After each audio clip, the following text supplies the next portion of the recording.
Graça e paz, irmãos, nós vamos iniciar a nossa escola dominical. Hoje, um domingo especial, um dia em que nós comemoramos a ressurreição do Senhor Jesus Cristo. Jesus vive, verdadeiramente Ele vive. Por isso, toda a honra, toda a glória, todo louvor e toda adoração sejam dadas a Ele. Nós queremos dizer aos irmãos: Cristo vive e por isso nós também vivemos. Bendito seja o nome do nosso Deus. Irmãos, nós estamos com muitas saudades de todos vocês. Estamos com vontade de poder abraçá-los, cumprimentá-los, desfrutarmos da comunhão, mas ainda estamos impedidos. Nossa oração é para que Deus mude logo esta história, mude toda essa situação, para que em breve nós possamos estar juntos novamente, para a honra e glória deste Deus que vive e que reina sobre todos e sobre todos. Nós vamos iniciar nesta manhã a nossa escola dominical. Vamos fazer com uma palavra de oração. Bendito sejas, ó Deus, porque o Senhor é Deus, aquele que vive eternamente, aquele que venceu a morte e que está exaltado acima de tudo e de todos, reinando soberanamente sobre o trono. Bendito sejas, ó Deus, porque a nossa vida está em tuas mãos, temos recebido de ti a vida plena e abundante, ainda que nos revelamos pecadores. E por isso, Senhor, nós somos imensamente gratos. E somos imensamente gratos também pela vida da Igreja Presbiteriana de Sapopemba. Rogamos as tuas bênçãos sobre cada família, cada irmão, irmã, jovem, criança, adulto que aqui congrega. Que as tuas bênçãos sejam sobre nós. Que o Senhor nos fortaleça nos dias maus, enquanto passarmos pelo vale da sombra da morte, tenhamos o teu amparo, a tua mão a nos guiar e a nos conduzir, para que em tudo que fizermos, o Senhor seja honrado e glorificado. E agora, ó Deus, nesta manhã, nós nos reunimos para estudarmos a tua palavra. Fala, Senhor, conosco e a tua verdade venha a ser fortaleza em nossas vidas. Esteja, Senhor, conosco, dá-nos a tua bênção em Cristo Jesus. Amém.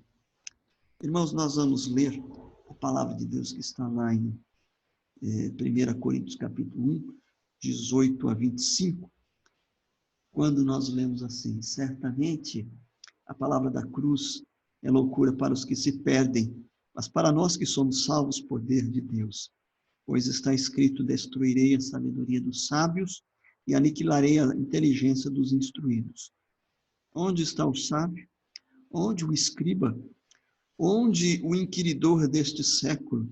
Porventura não tornou Deus louca a sabedoria do mundo, visto como na sabedoria de Deus o mundo não o conheceu por sua própria sabedoria.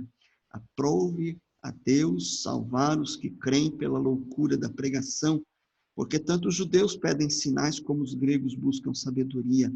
Mas nós pregamos a Cristo crucificado, escândalo para os judeus, loucura para os gentios.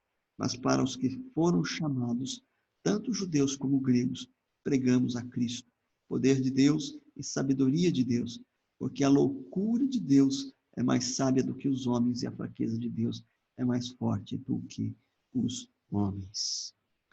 Palavra da cruz é loucura para os que se perdem, mas para nós que somos salvos, poder de Deus. De fato, é na cruz de Cristo que nós encontramos a vida, porque Cristo ali se ofereceu uma vez por todas em nosso lugar, morrendo em lugar do homem pecador, para que através do seu sacrifício substitutivo, que nós chamamos de vicário, nós tenhamos a vida e vida eterna. O poeta sacro nos lembra: rude cruz se erigiu. Dela o dia fugiu, como emblema de vergonha e dor. Mas eu sei que na cruz, nesse dia, Jesus deu a vida por mim, pecador. Sim, eu amo a mensagem da cruz. Seu triunfo, alegria será. Pois um dia, em lugar de uma cruz, a Jesus, a coroa, Jesus lhe dará. Essa é a nossa certeza, a nossa convicção, justamente por causa do sacrifício de Cristo Jesus. Nós celebremos o nosso Deus e celebremos a vida, que celebremos a morte e a ressurreição de Cristo. E Deus possa ser glorificado e exaltado através das nossas vidas. Nesta manhã, neste dia, o dia que o Senhor fez para o louvor da sua glória. Vamos mais uma vez orar, pedindo que Deus nos abençoe na meditação e na reflexão desta manhã. Ó Deus, nós pedimos que o Senhor nos ilumine agora que vamos ler a Tua palavra e nela meditar. E o Senhor possa nos instruir na Tua verdade, no Teu caminho, para que em tudo possamos Te exaltar. Dá-nos, ó Deus, clareza e entendimento. Em nome de Jesus. Amém. Meus amados irmãos, nesta manhã, eu queria compartilhar com vocês sobre a revelação de Deus, baseado no texto de João, capítulo 12, de 20 a 28. Né? E a palavra de Deus nos diz assim: ora, entre os que subiram para adorar durante a festa, havia alguns gregos. Estes, porém, se dirigiam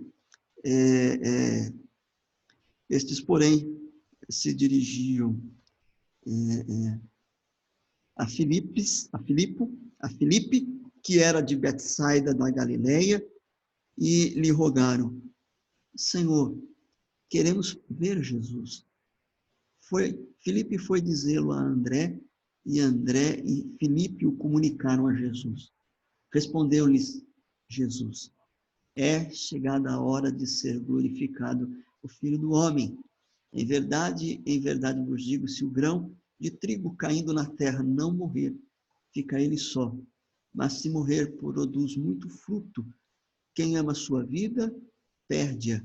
Mas aquele que odeia a sua vida neste mundo, preservá-la-á para a vida eterna.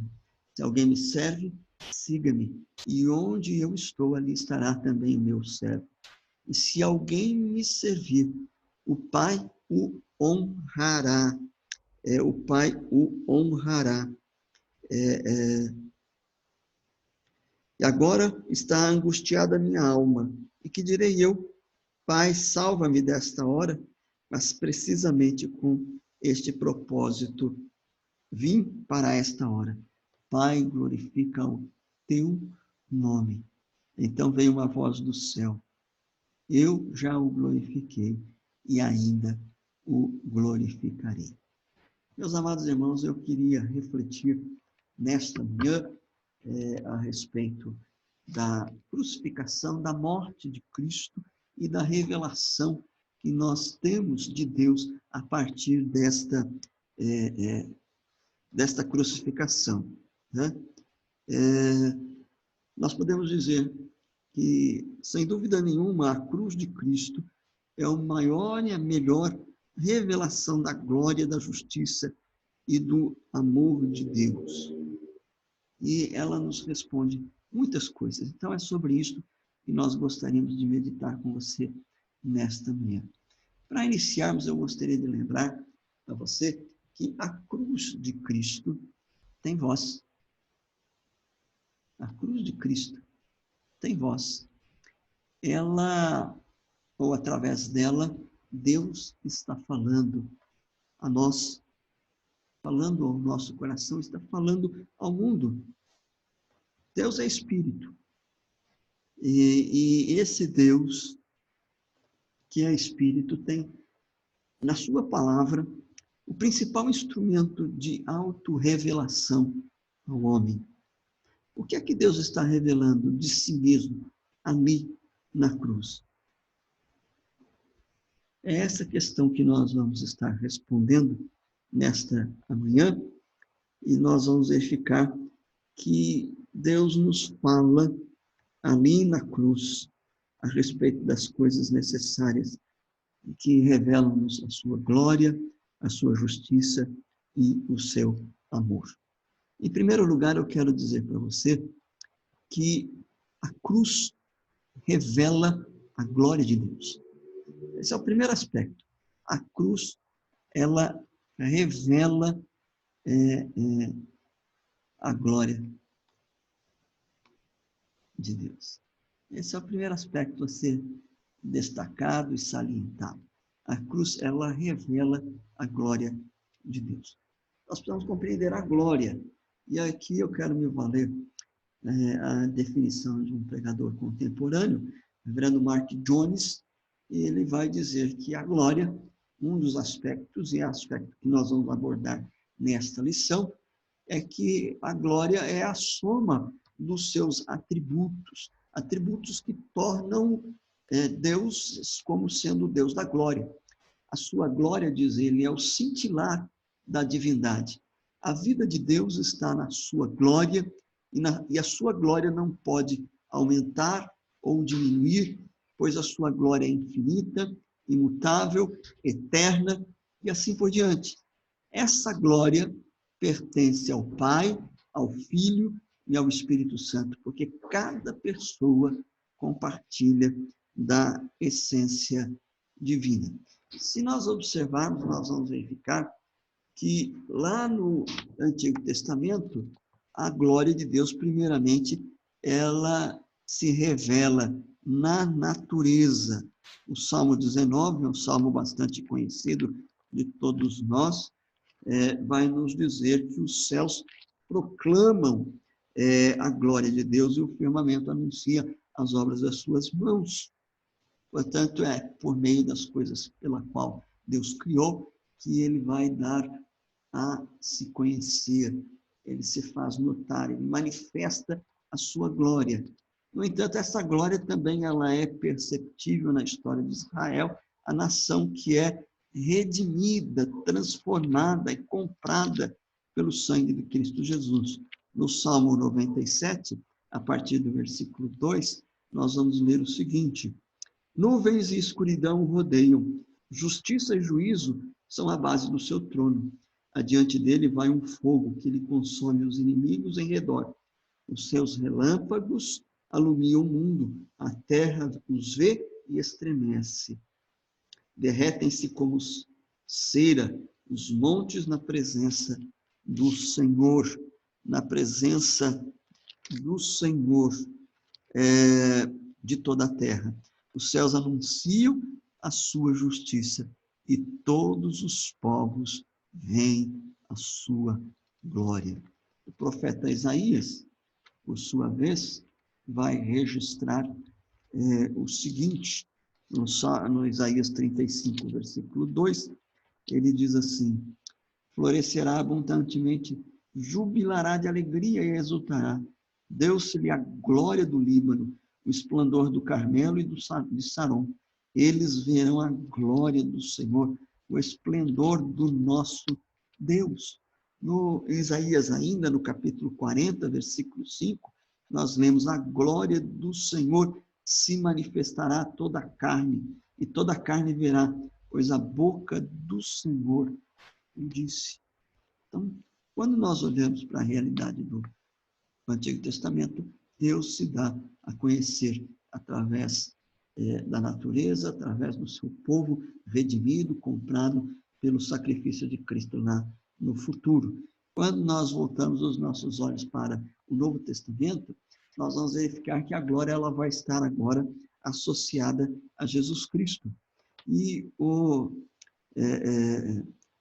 se nós olharmos claramente, isso se confirma naquilo que João escreveu no seu capítulo 1, versículo 14, também um texto bastante conhecido, que nos fala assim: e o Verbo se fez carne e habitou entre nós, cheio de graça e de verdade. E vimos a sua glória, glória como o unigênito do Pai. A carta aos Hebreus, no capítulo 1, versículos de 1 a 4, também fala-nos de Cristo como sendo aquele que vem e manifesta a glória de Deus. Havendo Deus outrora falado, muitas vezes e de muitas maneiras, aos pais pelos profetas, nestes últimos dias nos falou pelo Filho, a quem constituiu herdeiro de todas as coisas, pelo qual também fez o universo. Ele é o resplendor da sua glória, da glória, e a expressão exata do seu ser, sustentando todas as coisas pela palavra do seu poder, depois de ter feito a purificação dos pecados, assentou-se à direita da majestade nas alturas, tendo se tornado tão superior aos anjos, que herdou mais excelente nome do que eles. Olha lá o versículo 3, dando ênfase. É o resplendor, ele, Jesus, é o resplendor da glória e a expressão exata do seu ser. Então, nós vamos verificar que Jesus, no Novo Testamento, é aquele que agora manifesta a glória de Deus entre os homens, né? E nós vamos verificar que, dentro daquilo que o autor de Hebreus nos diz e nos fala, que esta expressão indica que ninguém expressa melhor o brilho de Deus que o próprio Deus unigênito. E é interessante que, em 3 ocasiões distintas, Jesus vai referir-se, ou ele se referiu à sua morte como a hora de glorificação, né? Se nós olharmos o primeiro texto, está ali em João 12, versículo 23, João 12, 23, nós vamos verificar que Jesus vai nos dizer que a cruz é uma ocasião para revelar e manifestar a glória de Deus em resposta ao pedido de alguns gregos que procuraram vê-lo. E quando o encontram, Jesus vai dizer a eles, versículo 23, é chegada a hora de ser glorificado, de ser glorificado o Filho do Homem. Já lá no segundo texto, que está lá em João, capítulo 13, 30 a 32, Jesus vai dizer, agora foi glorificado o Filho do Homem, e Deus foi glorificado nele. E na oração sacerdotal, ele vai dizer, Pai, é chegada a hora, glorifica teu Filho, para que o Filho te glorifique a ti. Então, nós vamos observar, meus amados irmãos, que essas 3 passagens, esses três textos, eles têm 2 fatos em comum. Eles usam a expressão agora ou a hora, que, de acordo com o contexto, refere-se claramente à crucificação de Jesus. E um outro fato que esses 3 textos apontam é que a glorificação será tanto do Pai quanto do Filho. Eles serão glorificados juntos. Mas o que a cruz irradia? Né? Então, nós vamos verificar que, além da cruz revelar a glória de Deus, há 2 outros aspectos que nós devemos observar, né? E que, com base em alguns textos da palavra de Deus, como nós vamos ver, ela vai também demonstrar de uma forma clara e pública a justiça de Deus e o amor de Deus. Então, a cruz, ela revela a glória de Deus, a cruz revela a justiça de Deus e a cruz revela o amor de Deus. Esse é o segundo aspecto. O reverendo John Stott, nós estamos, aliás, é bom eu lembrar agora, no começo esqueci de dizer, a nossa lição está baseada numa parte do livro do reverendo John Stott, e é o livro A Cruz de Cristo.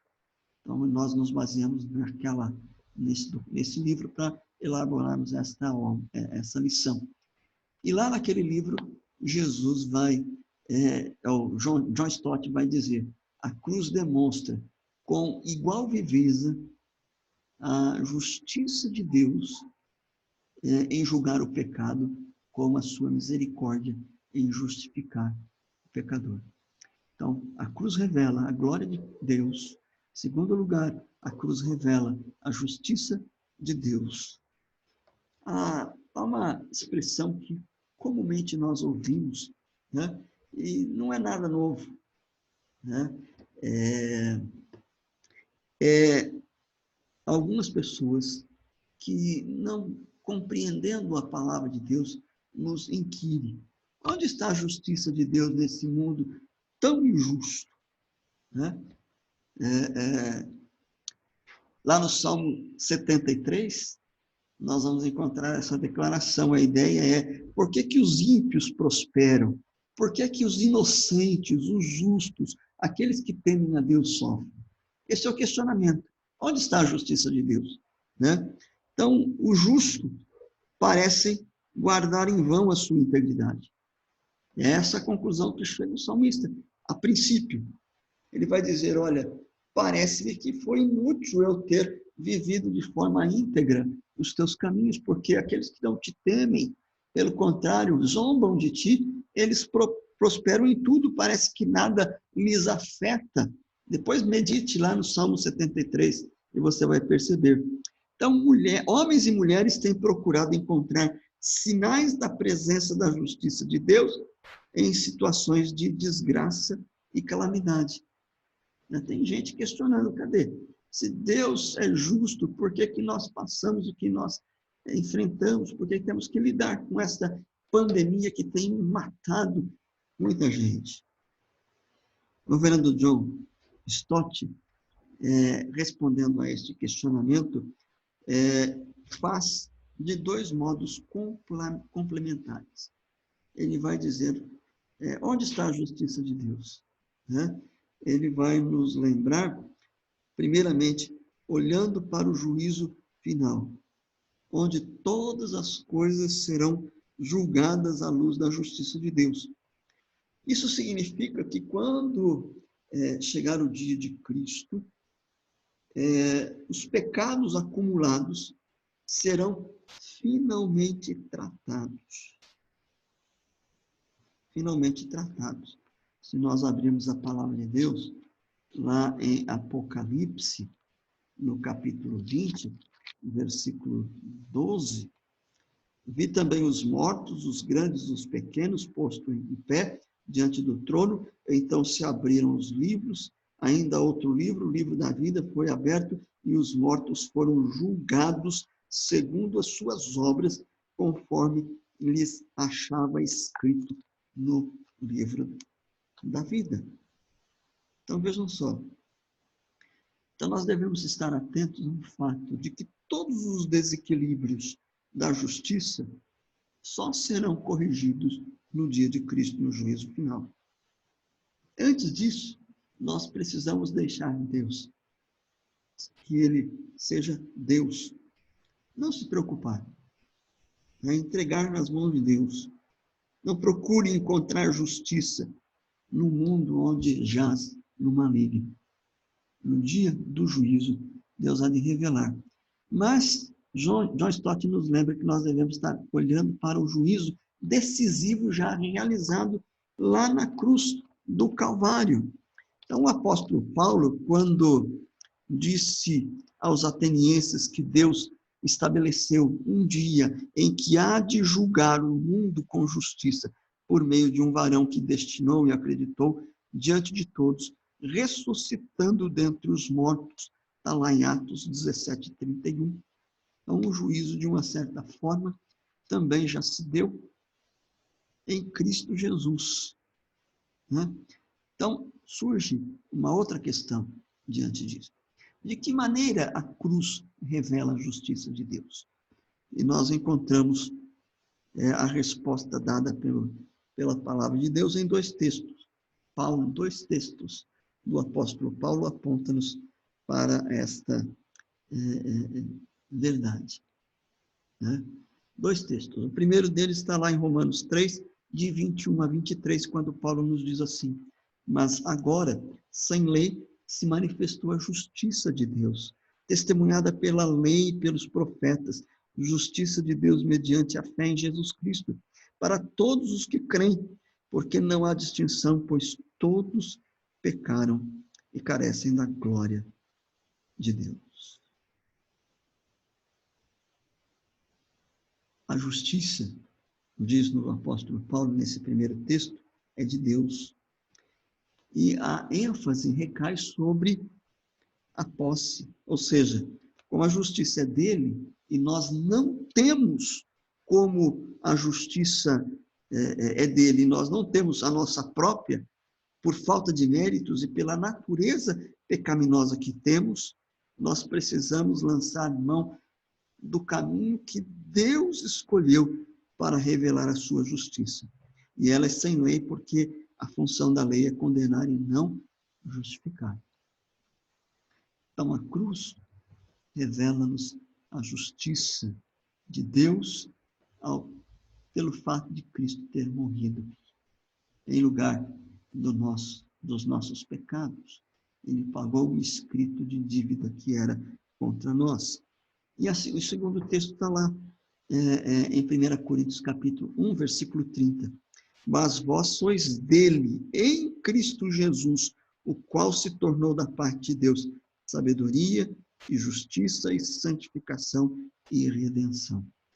Paulo vai afirmar aqui, meus irmãos, que Jesus Cristo se tornou da parte de Deus justiça. Em Romanos capítulo 3, versículo 25, nós lemos: a quem Deus propôs no seu sangue manifestar a sua justiça. Né? Então, aqui nós vamos perceber que a justiça de Deus ela é manifesta claramente, visivelmente, lá na cruz do Calvário. Portanto, os olhos da humanidade devem se voltar para o Calvário quando estiverem perguntando pela justiça de Deus. Onde está a justiça de Deus nesse mundo? Foi derramada lá na cruz do Calvário. O justo pagando pelo injusto. O santo morrendo pelo ímpio, para que por meio dele pudéssemos ter comunhão com Deus. E por qual motivo Deus precisou demonstrar a sua justiça? Não haveria outro caminho? Não haveria outra possibilidade?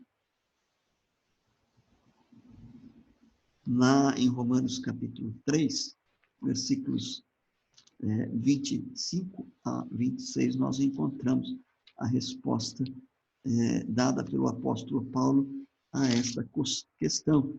Ele vai dizer o seguinte: a quem Deus propôs no seu sangue como propiciação mediante a fé, para manifestar a sua justiça, por ter Deus, na sua tolerância, deixado impunes os pecados anteriormente cometidos, tendo em vista a manifestação da sua justiça no tempo presente, para ele mesmo ser justo e o justificador daquele que tem fé em Cristo Jesus.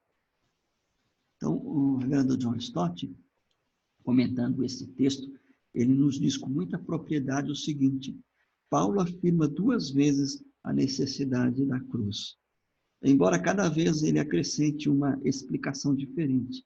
Da primeira vez, ele olha para o passado e diz que Deus demonstrou sua justiça na cruz por ter Deus, na sua tolerância, deixado impunes os pecados anteriormente cometidos.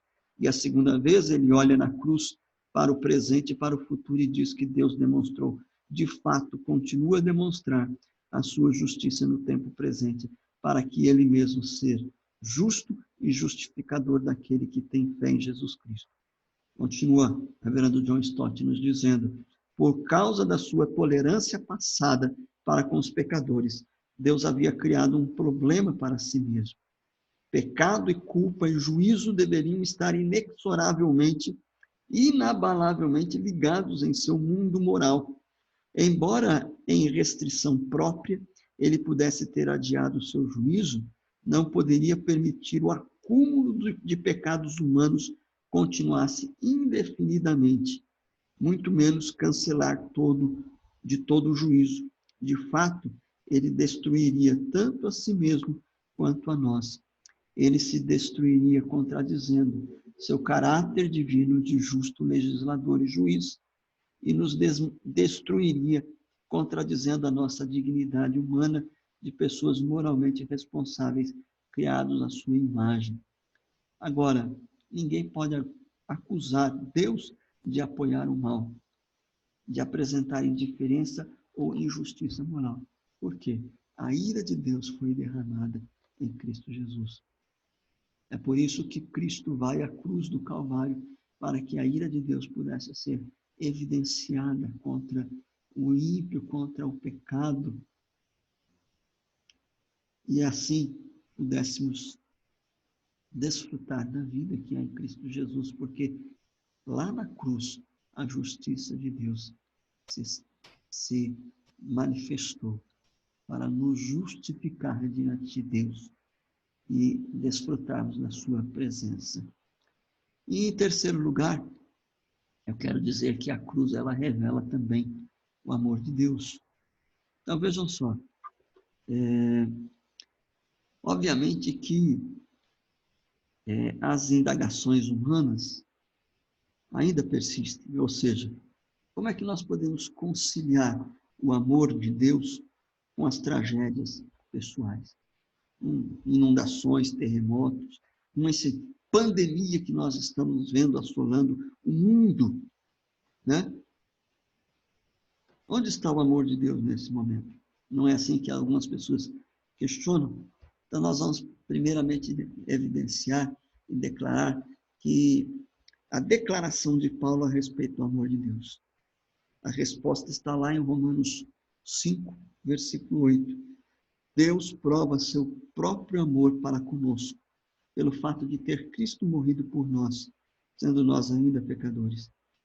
Portanto, o amor de Deus é evidenciado lá na cruz. Ele não somente na cruz satisfez a sua justiça, mas ele manifesta o seu amor, ele revela o seu amor por homens indignos e pecadores. O reverendo John Stott vai dizer o seguinte: se estamos procurando uma definição de amor, não devemos ir ao dicionário, mas ao Calvário. Mas você ainda pode estar pensando que a cruz não responde às perguntas levantadas acima. De fato, porque o propósito da cruz nunca foi responder acerca das calamidades, das tragédias da vida humana. Billy Graham, em uma mensagem às vítimas de ataques terroristas nos Estados Unidos, numa tentativa de explicar o horror, falou sobre o mistério da iniquidade que a Bíblia afirma, e o apóstolo Paulo diz que ele já opera. O tempo do verbo grego é o presente do indicativo, o que significa duas coisas: ação concreta e atualidade. Sendo assim, muitos acontecimentos trágicos fazem parte das coisas encobertas que pertencem ao Senhor. O segundo aspecto que eu quero chamar a sua atenção é que a confirmação de Paulo a respeito do amor de Deus por pecadores lá na cruz do Calvário.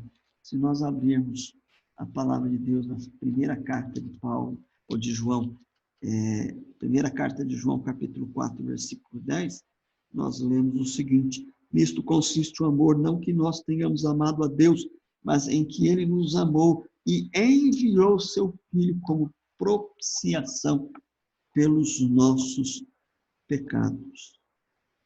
Mais uma vez, citando o John Stott, ele vai dizer: o valor de um dom de amor é medido tanto pelo que custa a quem dá, como pelo grau de merecimento de quem recebe. Por isso, nós devemos lembrar que Cristo morreu por nós, sendo nós ainda pecadores. Será que resta ainda alguma dúvida a respeito do amor de Deus para conosco? Deus ama o pecador, tanto é que pune o pecado na pessoa de Cristo, para que a sua justiça seja satisfeita, para que o seu amor se torne conhecido, se torne uma realidade. Mas há outro aspecto que eu quero salientar. A cruz revela também a sabedoria e o poder de Deus. Essa é a última consideração que eu quero fazer sobre a revelação de Deus na cruz. Ela aponta-nos para a sabedoria e para o poder de Deus. Mas de que maneira a cruz revela a sabedoria e o poder de Deus? A cruz não era um instrumento de vergonha, de humilhação e condenação para os malfeitores? Lembra-se do texto que nós lemos lá em Coríntios, capítulo 1, 18 a 25? Nesta passagem, o apóstolo está contrastando a sabedoria do mundo com a sabedoria e o poder de Deus. Porque tanto os judeus pedem sinais como os gregos buscam sabedoria. Mas a sabedoria e o poder de Paulo, que Paulo tem para apresentar tanto a judeus quanto aos gregos, é a cruz de Cristo. O que para os judeus é escândalo e para os gentios é loucura. E nem por isso o apóstolo Paulo vai alterar a sua mensagem, ele não altera. E ele não altera por causa de 3 razões. Primeiro, porque a mensagem da cruz é o centro da pregação apostólica. Paulo vai dizer o seguinte: porque não me enviou Cristo para batizar, mas para pregar o evangelho, não com sabedoria de palavra, para que não se anule a cruz de Cristo. Depois ele vai dizer: a minha palavra e a minha pregação não consistiram em linguagem persuasiva de sabedoria, mas em demonstração do Espírito e do poder, para que a vossa fé não se apoiasse em sabedoria humana, e sim no poder de Deus. Portanto, Paulo faz da cruz a mensagem central da sua pregação. Não só ele, mas os apóstolos, e nós também devemos anunciar a Cristo e este crucificado.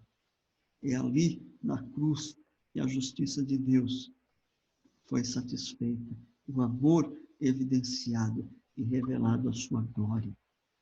Segunda coisa que nós observamos é que a mensagem da cruz jamais pode ser conhecida pela sabedoria humana. O mundo jamais conhecerá Deus pela sua própria sabedoria, visto como, na sabedoria de Deus, o mundo não conheceu por sua própria sabedoria.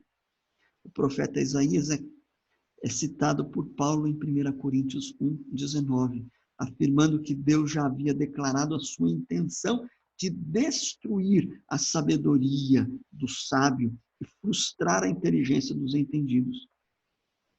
Quem quiser conhecer a Deus deve optar em andar pelo caminho que ele escolheu. O próprio crucificado afirmou: ninguém vem ao Pai senão por mim.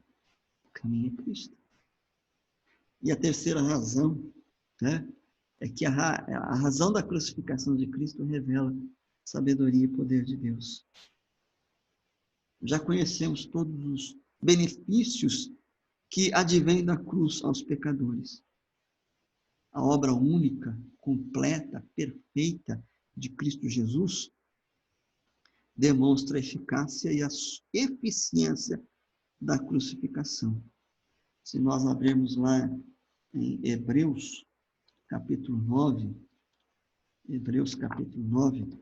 versículos 23 a 28, diz assim: era necessário, portanto, que as figuras que se acham no céu se purificassem com tais sacrifícios, mas as próprias coisas celestiais com sacrifícios a eles superiores, porque Cristo não entrou em santuário feito por mãos, figura do verdadeiro, porém no mesmo céu, para comparecer agora por nós diante de Deus, nem ainda para se oferecer a si mesmo muitas vezes, como sumo sacerdote, cada ano entra no Santo dos Santos com sangue alheio.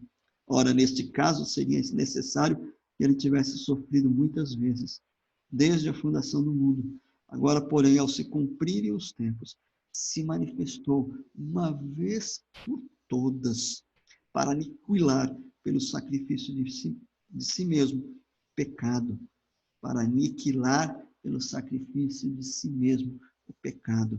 E assim como aos homens está ordenado morrerem uma só vez, vindo depois disso o juízo, assim também Cristo, tendo se oferecido uma vez para sempre para tirar os pecados de muitos, aparecerá segunda vez sem pecado aos que o aguardam para a salvação. Então vejam só, meus amados irmãos, a palavra de Deus é muito clara em nos mostrar esta verdade. Se houvesse alguma falha na obra de Cristo, aí sim nós poderíamos dizer que faltou sabedoria ou poder de Deus. Mas como isto não aconteceu, ou seja, tragada foi a morte pela vitória, né? O reverendo John Stott vai dizer o seguinte: os valores divinos e os valores humanos discordam completamente um do outro. E a cruz, que, como meio de salvação, parece no auge da impotência e estultícia, na realidade é a maior manifestação da sabedoria e do poder de Deus. Resumindo, Deus não queria ler na cartilha do mundo ao demonstrar sabedoria e poder. Por quê? Porque a loucura de Deus é mais sábia do que os homens. E a fraqueza de Deus é mais forte do que os homens. Então a cruz revela a sabedoria e o poder de Deus. Portanto, meus irmãos, eu quero concluir a nossa meditação nesta manhã com as palavras do reverendo John Stott. Quando olhamos para a cruz, vemos a justiça, o amor, a sabedoria e o poder de Deus. Não é fácil determinar qual destes aspectos é mais brilhantemente revelado. Se a justiça de Deus a julgar o pecado, se o amor de Deus ao levar o castigo em nosso lugar, se a sabedoria de Deus em combinar com a perfeição as duas coisas, ou se o poder de Deus em salvar aqueles que creem. Pois a cruz é, de igual forma, um ato e, portanto, uma demonstração da justiça, do amor, da sabedoria de Deus. A cruz nos assegura que esse Deus é a realidade dentro, por trás e além do universo. Portanto, meus amados irmãos, nós louvamos a Deus pelo sacrifício de Cristo Jesus, porque é por meio dele que nós encontramos a glória de Deus, nós encontramos a justiça de Deus, e nós encontramos o amor de Deus. Deus enviou seu Filho para que pudéssemos revelar a sua glória, cumprir a sua justiça e nos alcançar com o seu amor. Que nós possamos viver para a glória deste Deus. Que nós possamos viver para honrar e glorificar a este Deus que se revela lá na cruz do Calvário. Tá? Então, se nós queremos uma definição para o amor, não devemos ir para o dicionário, mas para o Calvário. Ó amor bendito, que amor extraordinário, que amor maravilhoso que Deus tem para com homens pecadores como eu e você. Vamos orar? Ó Deus bendito, como somos gratos pela tua graça, pela tua misericórdia e pelo teu amor para conosco. Conforme diz a tua palavra, éramos devedores a ti por desobedecermos a tua vontade, por pecarmos contra ti. Mas o Senhor, em sua infinita bondade, pagou um escrito de dívida que era contra nós, ao enviar Cristo para encarnar-se, viver a nossa vida e morrer em nosso lugar. Mas o Senhor triunfou lá na cruz, ao terceiro dia, ressuscitando a Cristo Jesus entre os mortos.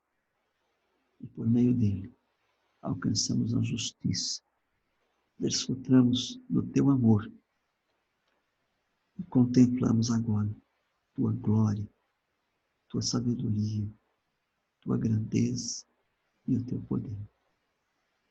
Ó Deus, não há palavras, não há atitude que possa retribuir a esse amor tão maravilhoso. Por isso, Senhor, ajuda-nos a vivermos vidas consagradas para o teu serviço, para a honra e glória do teu nome. Bendito sejas, ó Jesus, porque o Senhor voluntariamente se deu por nós. Ó Pai bendito, se porventura houver alguém que ainda não foi alcançado pelo teu amor, usa-nos nesta hora para que estas pessoas possam ser transformadas pelo teu amor, recebam a justiça que decorre da cruz, para que desfrutem da tua glória e não a comunhão plena contigo. Abençoa a tua igreja, abençoa a igreja presbiteriana de Sapopemba, abençoa a igreja presbiteriana do Brasil, abençoa a tua igreja neste mundo tão terrível. Guarda-nos e preserva-nos para o dia de Cristo. Em nome de Jesus é que nós oramos. Amém. Meu amado irmão, minha amada irmã, crianças, nós louvamos a Deus pela oportunidade de estarmos juntos nesta manhã, meditando um pouco, ainda que brevemente, na palavra de Deus. Que logo mais possamos estar juntos para glorificar esse Deus tão maravilhoso, extraordinário, que é o nosso Deus. Hoje, às 19 horas, o nosso culto em louvor e adoração ao nosso Deus. Deus nos abençoe e nos dê um domingo abençoado. Aleluia! Cristo já ressuscitou. Levamos para o seu louvor e para a sua glória. Amém.